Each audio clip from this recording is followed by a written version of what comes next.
Hallo und herzlich willkommen zurück am Lagerfeuer.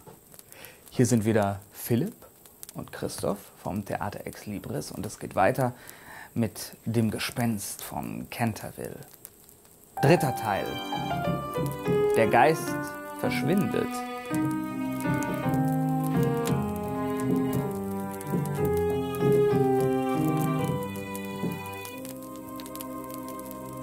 Am folgenden Tag war der Geist sehr schwach und müde. Die furchtbaren Aufregungen der letzten Tage hatten seine Nerven erheblich angegriffen. Schon beim geringsten Geräusch fuhr er erschreckt in die Höhe. 5 Tage lang blieb er still auf seinem Zimmer und ging nicht einmal hinunter in die Bibliothek, um den Blutfleck zu erneuern. Wenn die Familie Otis diesen Fleck nicht haben will, dann hat sie ihn auch nicht verdient. Das sind augenscheinlich Leute von ganz niederer Bildung, völlig unfähig, den symbolischen Wert eines Schlossgespenstes überhaupt zu würdigen. Seit 300 Jahren ist es meine heilige Pflicht, einmal in der Woche auf dem Korridor zu spuken und jeden 1. und 3. Mittwoch im Monat von dem großen bunten Glasfenster aus wirres Zeug in die Halle hinunter zu quatschen. Diesen beiden Verpflichtungen muss ich auch weiter nachkommen, aber den Fleck, den pflege ich für diese Familie Otis nicht mehr. Und ich hatte mir auch noch Mühe bei der Farbauswahl gegeben. Gewiss war der Geist im Leben äußerst böse gewesen, aber man musste zugeben, dass er seit seinem Tod in allen Dingen, die mit dem Übernatürlichen zusammenhingen, außerordentlich gewissenhaft und sehr zuverlässig war. Also wanderte er an den folgenden 3 Freitagen zwischen 12 und 3 Uhr die Korridore auf und ab, zog allerdings seine Stiefel aus und trat so leise wie möglich auf die wurmstichigen alten Dielen und achtete darauf, dass er von niemanden aus der Familie Otis, besonders nicht von den Zwillingen, gehört oder gesehen wurde. Eines Abends, während die Familie gerade beim Essen saß, schlich sich der Geist sogar in Mr. Otis' Schlafzimmer und holte sich die Flasche Rising Sun Oil, um damit die knarzende Kette einzufetten und sie somit zum Schweigen zu bringen. Zuerst fühlte sich der Geist ein wenig gedemütigt, aber schließlich war er doch vernünftig genug einzusehen, dass diese Erfindung doch etwas für sich hatte. Jedenfalls diente sie bis zu einem gewissen Grad jetzt seinen Zwecken. Aber trotz alledem ließen ihn die Zwillinge noch immer nicht in Ruhe. Ständig waren Fallstricke über den Korridor gespannt, über die das Gespenst im Dunkeln natürlich stürzte.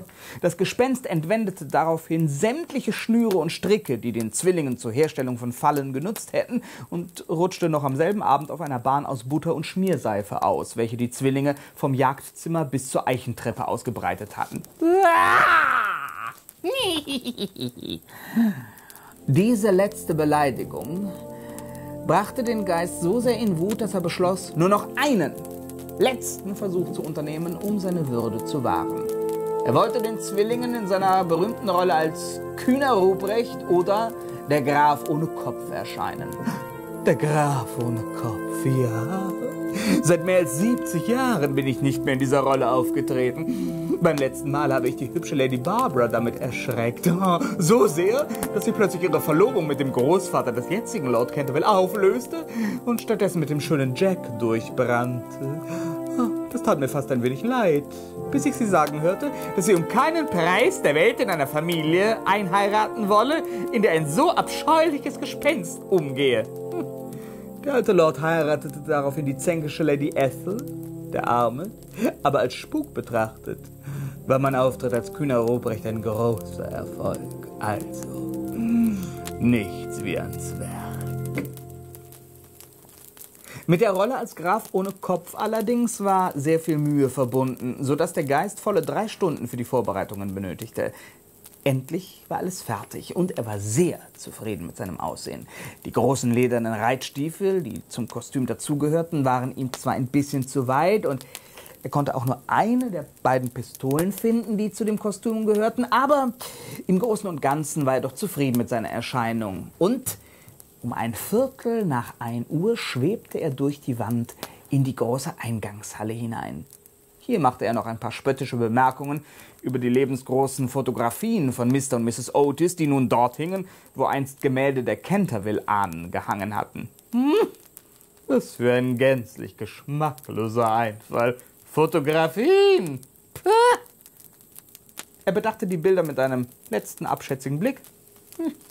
Dann stieg er die Treppe zum ersten Stock hinauf und schlich den Korridor entlang. Als er das Zimmer der Zwillinge erreicht hatte, das wegen seiner Vorhänge auch das blaue Schlafzimmer genannt wurde, fand er die Tür nur angelehnt. Ungewöhnlich zu dieser Stunde. Naja. Da der Geist sich einen effektvollen Auftritt als Graf ohne Kopf wünschte, stieß er die Tür weit auf und platsch! Fiel ein bis an den Rand gefüllter Wassereimer auf ihn herab und durchnässte den Geist bis auf die Haut. Plötzlich sprangen aus einer dunklen Ecke des Zimmers zwei Gestalten hervor, warfen wild die Arme empor und brüllten dem Geist ein lautes Buh entgegen. Von panischer Angst ergriffen, raste der kopflose Geist aus dem Zimmer, den Korridor zurück in Richtung Treppe, an deren Ende schon Washington Otis mit dem großen Gartenschlauch auf ihn wartete, während hinter ihm die Zwillinge mit lautem Geschrei heranrasten. Derart von Feinden umzingelt und fast zur Verzweiflung getrieben, sah das Gespenst keinen anderen Ausweg, als schleunigst in den großen eisernen Ofen zu verschwinden, der zum Glück zu diesem Zeitpunkt nicht geheizt war. Triefend nass und am ganzen Leibe zitternd kroch das Gespenst auf einem höchst unbeschwerlichen Weg durch Ofenrohre und Kamine, bis es schließlich in seinem eigenen kleinen geheimen Zimmer ankam. Den nächsten Tag lag das Gespenst mit einer heftigen Erkältung im Bett. Der einzige Trost bei der Sache ist, dass ich meinen Kopf nicht bei mir gehabt habe. Sonst hätte ich mich wohl noch stärker erkältet. Zum Glück lag meine Nase samt Kopf hier oben in der Kammer. Boah. Nach diesem Erlebnis gab der Geist alle Hoffnungen auf, die Amerikaner auch nur irgendwie erschrecken zu können. Und er wurde nie mehr auf einer solchen nächtlichen Expedition angetroffen. Die Zwillinge warteten bei den verschiedensten Gelegenheiten auf sein Erscheinen und streuten jede Nacht Nussschalen im Korridor aus, zum großen Ärger der Eltern und der Dienerschaft. Aber alles war vergebens. Die Gefühle des armen Gespenstes waren derart verletzt, dass es sich nicht mehr zeigen wollte. Da nun Ruhe im Schloss eingekehrt war, setzte Mr. Otis die Arbeit an seinem Buch über die Geschichte der Demokratischen Partei der Vereinigten Staaten wieder fort, das ihn schon seit einigen Jahren beschäftigte. Mrs. Otis organisierte ein wunderbares Wettbacken, das die ganze Grafschaft in helle Verzückung versetzte, und die Jungen gaben sich dem Vergnügen von Baseball, Poker oder Football hin. Das Mädchen, Virginia Otis, ritt fast täglich auf ihrem hübschen Pony im Park spazieren, begleitet von dem jungen Herzog von Cheshire, der eigentlich nur eine Woche der großen Ferien auf Schloss Canterville hatte verleben wollen, seinen Aufenthalt allerdings ausdehnte, da er und Virginia ein großes Gefallen aneinander gefunden hatten. Die Familie Otis nahm allgemein an, dass der Geist das Schloss verlassen habe. Mr. Otis schrieb diesbezüglich sogar einen Brief an jenen Lord Canterville, der ihm das Schloss verkauft hatte und der in seiner Rückantwort seine große Freude über das Verschwinden des Geistes aussprach. Jedoch war der Geist mitnichten verschwunden. Er weilte durchaus noch auf dem Schlosse, und obwohl er sich fühlte wie ein Schwerkranker, so war er doch keinesfalls entschlossen, die ganze Sache auf sich ruhen zu lassen. Besonders als er hörte, dass sich unter den Gästen, die nun zahlreich auf das Schloss kamen, wo der Spuk angeblich verschwunden war, auch der junge Herzog von Cheshire sich befand. Pah! Der Herzog von Cheshire, der Großvater dieses jungen Herzogs, Lord Francis Stilton von Cheshire, hat einst 1000 Guineas gewettet, dass er so mutig sei, mit mir Karten zu spielen. Na, dem habe ich's gezeigt. Am nächsten Morgen fand man ihn im Spielzimmer auf dem Boden liegend, in einem Zustand hilfloser Schockstarre. Nur noch mit einem Karo-Buben in der Hand. Na, wollen wir doch mal sehen, ob sein junger Großneffe auch so ein Großmaul ist. Wenn der Geist es schon nicht zustande brachte, die Amerikaner zu erschrecken, so sollte es ihm doch bei einem Landsmann und noch dazu bei einem Nachfahren vom großspurigen Lord Francis spielend gelingen. Dem kleinen Herzog werde ich in meiner Rolle als als Viktor, der Vampirmönch oder der blutlose Benediktiner erscheinen. Na, fürchterlich, schaurig, wunderbar. Der Geist war schon fertig angekleidet, trug den schwarzen Habit eines Benediktiners und dazu ein falsches Gebiss mit fürchterlich langen Zähnen, als er plötzlich vom Gang her die Stimmen der kichernden Zwillinge vernahm und sofort jeden Mut verlor, den jungen Herzog zu erschrecken.